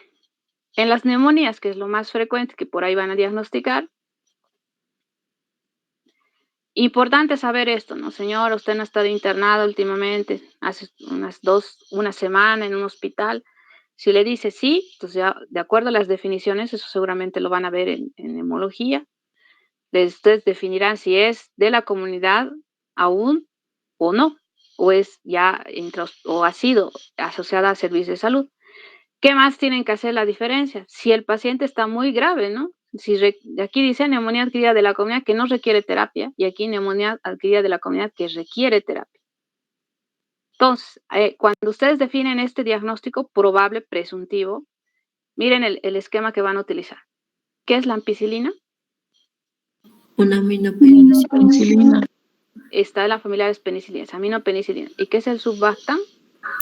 Un inhibidor de la beta-lactamasa. Inhibidor, ¿no? Entonces están utilizando ambos para tratar, pero le están añadiendo además otra cosa, claritromicina, que es otra familia que vamos a ver, o doxiciclina. ¿Qué es la doxiciclina? ¿A qué familia pertenece o a qué grupo? De las antiestreptocócicas. ¿Anti qué? Antiestreptocócicas. No.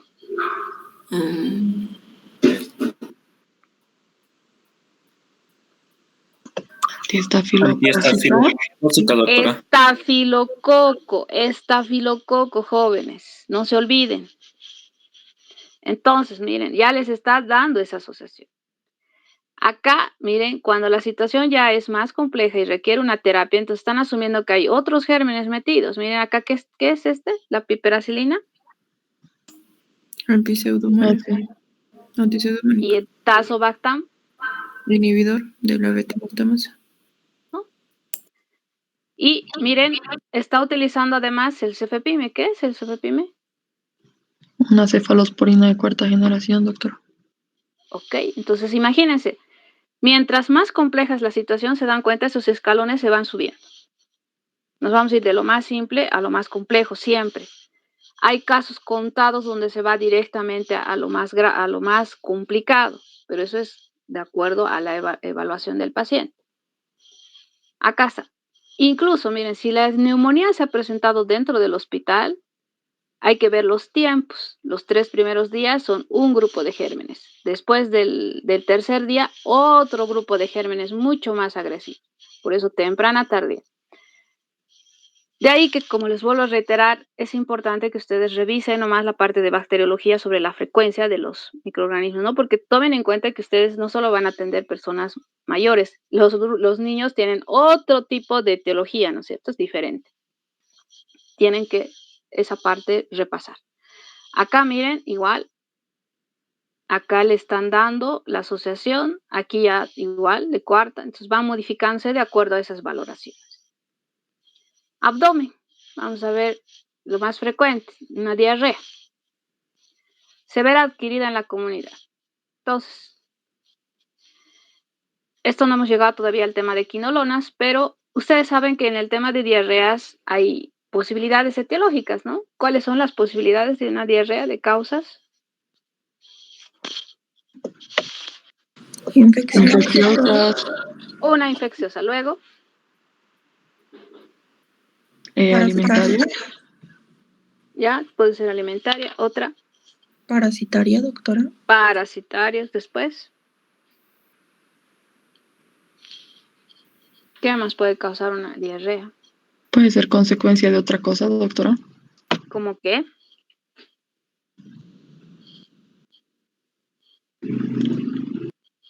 ¿Consecuencia de qué? Por usar fármacos, doctora. Ya, puede ser por un fármaco. ¿Qué otra cosa más? Virales. Síndrome febril, doctora. Virales, ¿no? O sea, hablamos de diarrea y hay un abanico de posibilidades, ¿no? Pero vamos a ir descartando. ¿Cómo vamos a descartar? La clínica, ¿qué cosa le van a preguntar al paciente? ¿Qué se les ocurre que tendrían que preguntar al paciente para un poquito ya hacer esa disquisición o ir cerrándose en algo, ¿no? ¿Qué ha comido? Ya, los antecedentes. ¿Qué más? Sus hábitos, doctora. Ya, ¿qué más? ¿Está consumiendo algún fármaco? Ya, sí, también. Para definir, ¿no? Si les dicen no, bueno, ya eliminar esa posibilidad de que puede ser un medicamento. ¿Qué más? ¿El cómo vive, doctora? ¿Cómo? ¿El cómo vive? O sea, en ¿Ya? el uso de letrinas y eso. Podría estar relacionado. ¿Algo más? ¿Qué más les da? ¿Tiene de infección, doctora? Los tiempos ya también. ¿Qué más? El lugar de donde vive, doctora. Sí, eso ya dijeron. Pero ya yéndose a ¿qué les va, qué características les va a interesar saber de la materia fecal? La deposición, doctora. ¿Cuál es el color, el tiempo? ¿Qué más? ¿Qué datos? La forma, doctora. No tanto. La consistencia. Ya, si es diarrea, sí va a ser líquida ya. ¿Otra cosa? Si presenta el sangre. olor, doctor. Sangre, si presenta sangre. ¿Se acuerdan, no ve? Han debido revisar ya en alguna parte. O sea, que es importante saber si tiene sangre, porque ya van a asociar con una bacteria o con alguna situación. Y obviamente, ¿qué le van a pedir para definir, no? Esa parte.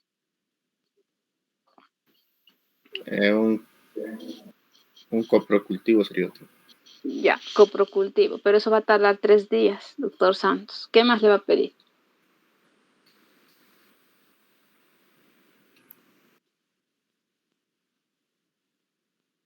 Para ver parásitos, ¿qué le pide? Coproparasitológico sería. Coproparasitológico, ¿no? Con eso van a definir, ¿no? Pues va a decir, en uno les dirán si hay, o por ahí existen los dos, no sabemos, ¿no? O sea, casos de todo se mira. Pero, obviamente, la base es la hidratación. Y si ustedes se inclinan más en el problema infeccioso, entonces esta es la primera alternativa que van a utilizar para cubrir, ¿no? Ciprofloxacina 750 viral cada 12 horas. Las dosis van variando de acuerdo al lugar donde se revisan, ¿no? Como les vuelvo a reiterar, dosis de antibióticos del texto que se está manejando. Esto es en la parte de ginecobstetricia, miren, las otras opciones. ¿Qué es mastitis? ¿De las mamas, doctora? Inflamación de las mamas sería. Ya. Entonces, miren, cuando existe eso, la opción que se tiene según estas guías es la oxacilina. ¿Qué es la oxacilina? ¿En qué grupo está?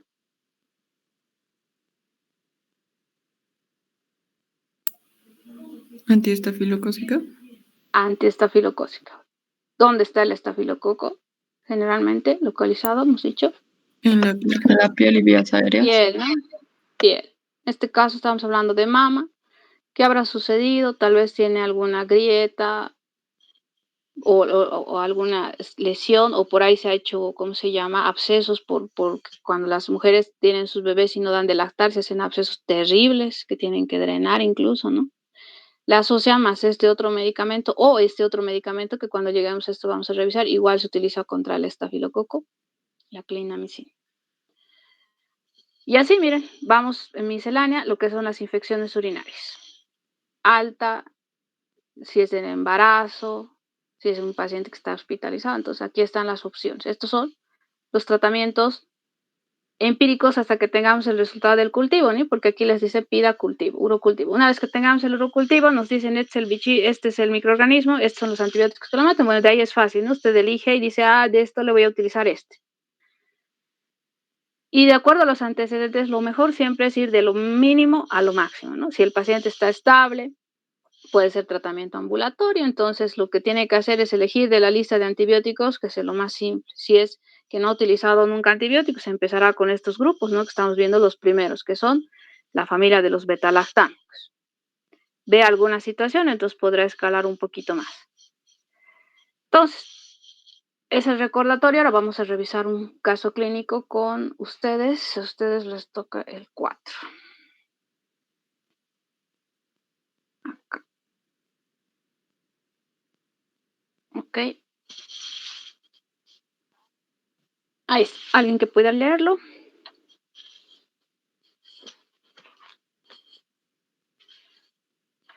Yo, doctora.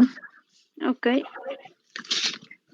Se trata de una mujer de 85 años sin alergias conocidas con antecedentes de artritis reumatoide avanzada y osteoporosis. intervenida de mastectomía. Al inicio del cuadro estaba en tratamiento crónico con prednisona, 5 miligramos diarios, ácido rincendrónico semanal y vitamina D más calcio diarios. La paciente presentó infección respiratoria de vías bajas en enero del 2011, que precisó ingreso hospitalario. Tras el alta hospitalaria, desarrolló un cuadro de diarrea crónica de 4 a 5 deposiciones diarias sin productos patológicos que persistió durante 4 o 5 meses. Ok. Durante Siga. Durante este tiempo precisó 2 ingresos por este proceso diarreico, uno en marzo por un cuadro más leve y otro en junio de 2011 de mayor gravedad, ambos en el servicio de medicina interna de un hospital de segundo nivel. En el último ingreso permaneció 23 días hospitalizada y en el momento de su admisión presentaba signos de desnutrición e hipoproteinemia. Al alta del primer ingreso por infección de vías respiratorias bajas presentaba coprocultivo negativo y diarrea persistente pese a tratamiento de rehidratación oral, dieta astringente y loperamida cada 8 horas. Ok, ¿qué les parece el caso?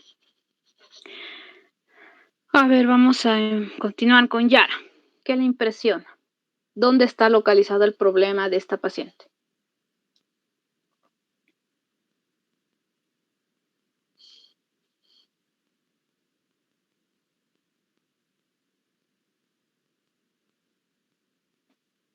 Yara, ¿no está? Ayelen.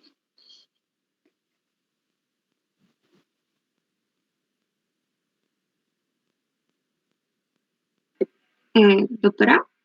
¿Dónde está localizado el problema en esta paciente? Lo que llamaría la atención sería el proceso diarreico que tuvo. Ya. Ok. Entonces usted se inclina más al problema intestinal. Sí. ¿Qué necesitaría para definir? No me acuerdo en qué parte mencionaba que, o sea, hicieron un coprocultivo y salió negativo. Acá. Ajá. Coprocultivo negativo y diarrea persistente pese a tratamiento, dice. ¿Podría pedir un coproparasitológico tal vez? Ya. Usted le pide coproparasitológico. ¿Qué más piensa Daniel? Gracias, Ayelen. Doctora, digo que mi compañera me iría hacia la parte intestinal. Sí. También podría ser un leucograma, doctora. Un leucograma pediría. Solo leucograma. Ya. Rocío, ¿qué piensa? Bueno, a mí me llama la atención la infección de las vías aéreas y también la diarrea. Yo creo que está cursando una infección y haríamos coproparasitológico y un... Eso, yo creo. Solamente eso. Galia.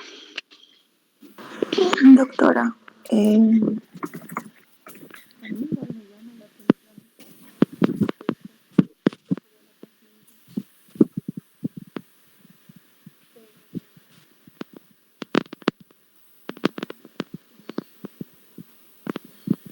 no se le escucha. Cecilia.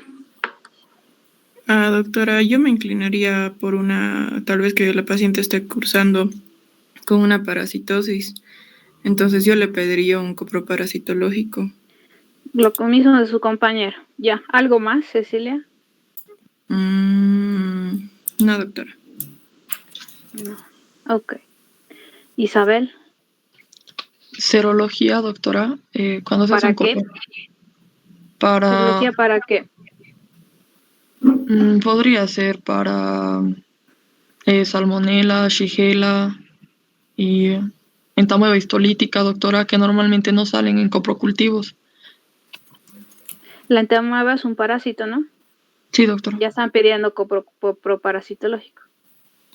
Entonces usted le pediría serologías para salmonela. Ya. Ok. ¿Algo más?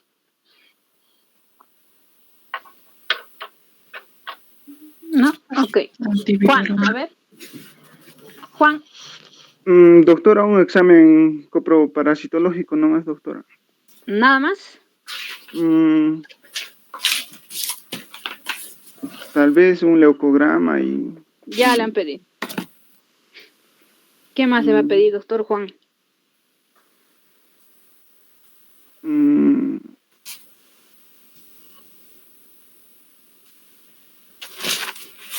Ok. Nicole, ¿algo más que quiera pedir aparte de sus compañeros? Sus colegas. Un hemograma, tal vez, doctora. Ya. ¿Qué más? Un hemograma y un coproparasitológico. Ya han pedido sus compañeros. Entonces usted le aumenta el hemograma. ¿Algo más que quiera pedir? No, nada más, doctora. Ok. Doctor Santos, ¿qué más le va a pedir? Un cultivo de esputo, doctora, ya que tiene infección, o sea, en la parte de respiración baja. La infección de vía aérea, si ustedes han escuchado bien, dice que ya la tuvo.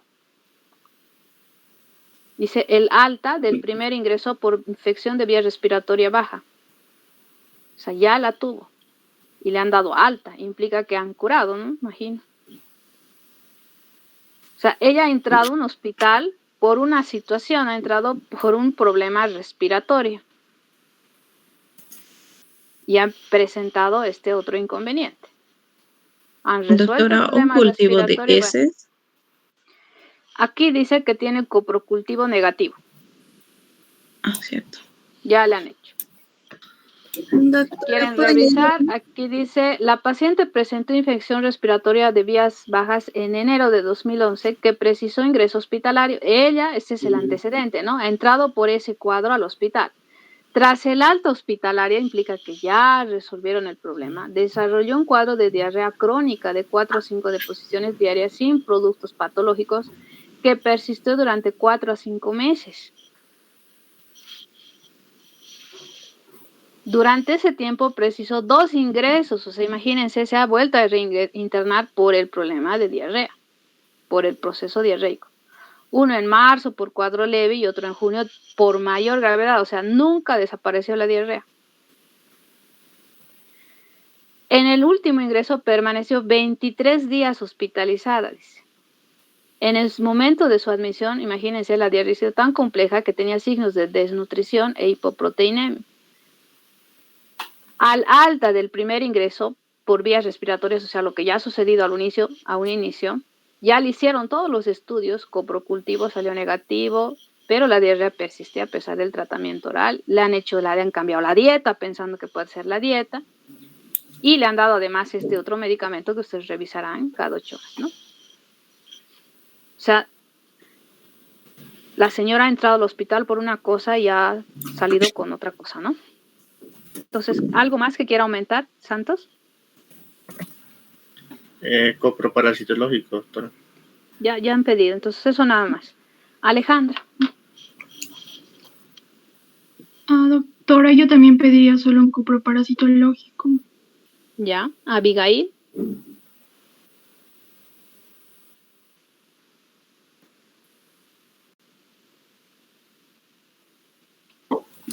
Ok, Gilda.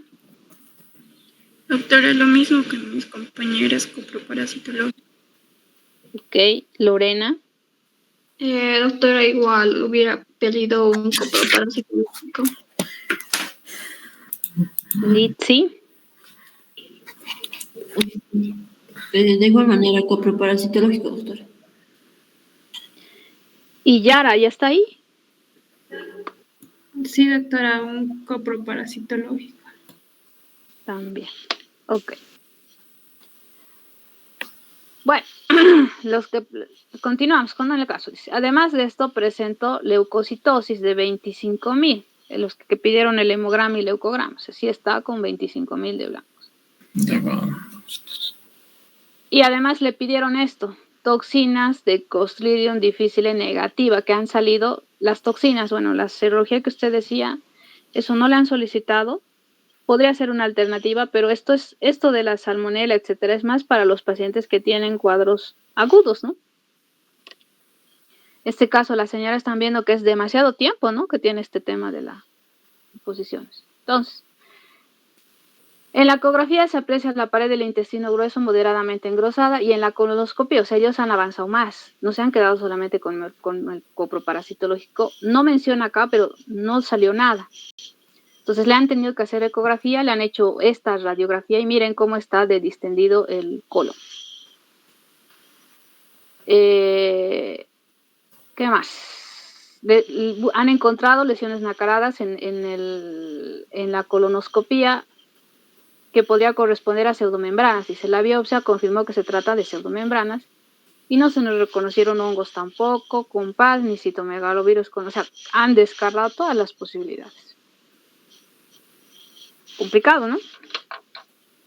Eso que ustedes han pedido ya está replicado y ha salido con leucocitosis.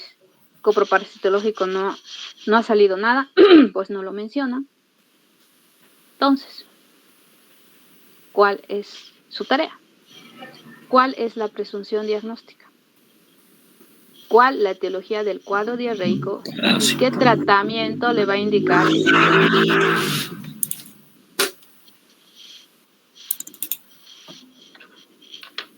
¿Ok? Van a ir revisando. Se los voy a transcribir y les voy a mandar como instructivo para que lo vuelvan a leer. Van a tener una semana para revisar. Se va a dividir en dos este grupo, por favor. Los que son del sábado: Alejandra Terán, Abigail Flores, Gilda Agarrado, Eva Oreste, si es que se contacta con ustedes, Lorena Lázaro, Litsi Moll, Yara Chacón, Ayelén Palenque, Daniel Mallea, Rocío Vilca. El grupo del sábado, y el otro grupo va a ser Galia Beizaga, Cecilia Fernández, Isabel Dávalos, Juan Calderón, Nicole Civera y Santos Adalí. Santos entonces se va a unir al grupo del martes. ¿Listo? Cada grupo tiene que hacer el análisis y responder estas preguntas. Van a analizar parte por parte lo que está escrito en el caso clínico para que ustedes lleguen a su definición. Probabilidades, ¿no? Porque hay algunos datos que no están ahí. ¿Ok? Van a tener una semana, va a ser después del examen parcial para que lo puedan entregar, entonces les va a dar un poco más de tiempo, no se preocupen. Ahora sí, necesito que van a elegir un número del 1 al 10, ahorita son varios, no importa si repiten. Lo que necesito que hagan es de que impriman la recetita que han hecho, que han elaborado con todos sus datos, lo impriman y con su puño y letra anoten el medicamento que les ha tocado, anoten la dosis, anoten la indicación para el paciente, la indicación para el farmacéutico y en el punto que decía diagnóstico, anoten ese antibiótico que les va a tocar, para qué diagnóstico ustedes están dando. ¿No? O sea, no tiene que haber correlación entre el antibiótico y el diagnóstico, porque si de repente ustedes me ponen, qué sé yo, voy a dar penicilina y el paciente está con una parasitosis o una diarrea por parásitos, entonces muy descabellado, ¿no? No hay relación. Entonces algo así. O sea, si el antibiótico les tocó el antibiótico, entonces tienen que poner el diagnóstico relacionado con el antibiótico para lo que ustedes pensarían dar. ¿Ok? Entonces un número van a elegir. Alejandra, por favor, empiece del 1 al 10. 5, doctora. 5. Abigail. 7. Gilda. 2, doctora. 2. Lorena. 3. 3. Litsi. El 4, doctora. 4. Yara. El 9. 9. Ayelén. El 7, doctora. Ya eligieron. Entonces el 8, no sé si eligieron el 8. No, el 8 no, ok. 8. Daniel. Le queda el 1 y el 10. Y el 6. El 10, doctora. 10. Rocío. El 1, doctora. 1. Galia. El 6, doctora. Ok. Cecilia. Ustedes sí pueden repetir. El 4, doctora. 4. Isabel. El 8. 8. Juan. El 7, doctora. 7. Nicole. El 1, doctora. 1. ¿Y Santos? 7, doctora. Oh, no, ya hay 2 7. ¿Otro número? 3. 3. Ok. Ahora sí. ¿Se van a anotar el nombre del antibiótico? El 1 que ha elegido Nicole y Rocío, cefalexina. El 2 que ha elegido Gilda, ceftaroline. 3 ha elegido Lorena y Santos, cefepime. 4, Litsi, cefixime con Cecilia. 5, cefotaxima, Alejandra, solo Alejandra. 6, ceftriaxona, ha elegido Galia, solamente Galia. 7, cefazolina, ha elegido Abigail y Juan. 8, ceftazidima, ha elegido a Yelén con Isabel. Cefradina, el 9 que ha elegido Yara, solamente Yara. Y el 10 que solo lo ha elegido Daniel Cefotetán. Entonces, además de poner la indicación, y si ustedes consideran poner además al ladito una consideración de ese antibiótico que ustedes quieran recordar al paciente, no sé, las indicaciones, es como si ustedes estuvieran entregándole la receta al paciente. Entonces, fíjense que todo esté claro. En alguna parte de su receta, ustedes tienen que anotarme a qué generación pertenece la cefalosporina que les ha tocado. En cualquier parte de la receta me anotan eso. Igual los voy a dejar como instructivo para que sepan cómo lo van a hacer. ¿Ok? No sé si tienen alguna pregunta.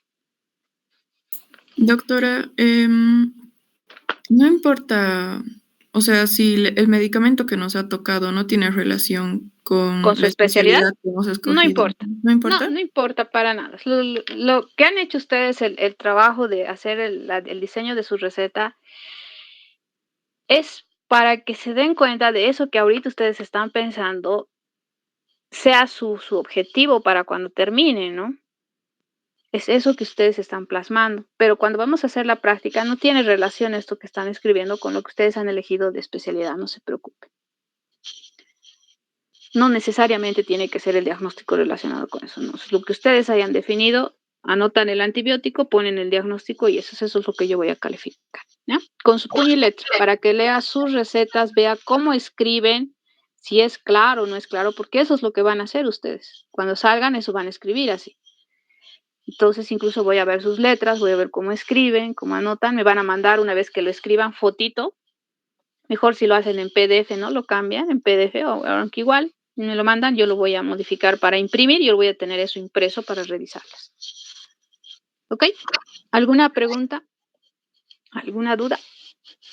Doctora, en el caso de que nuestro diagnóstico necesitara algún fármaco extra al que ya nos ha mencionado, ¿lo podemos anotar o solamente tiene que ser con el fármaco que nos ha dado? No. Si ustedes consideran que necesitan administrarle algo más, sí.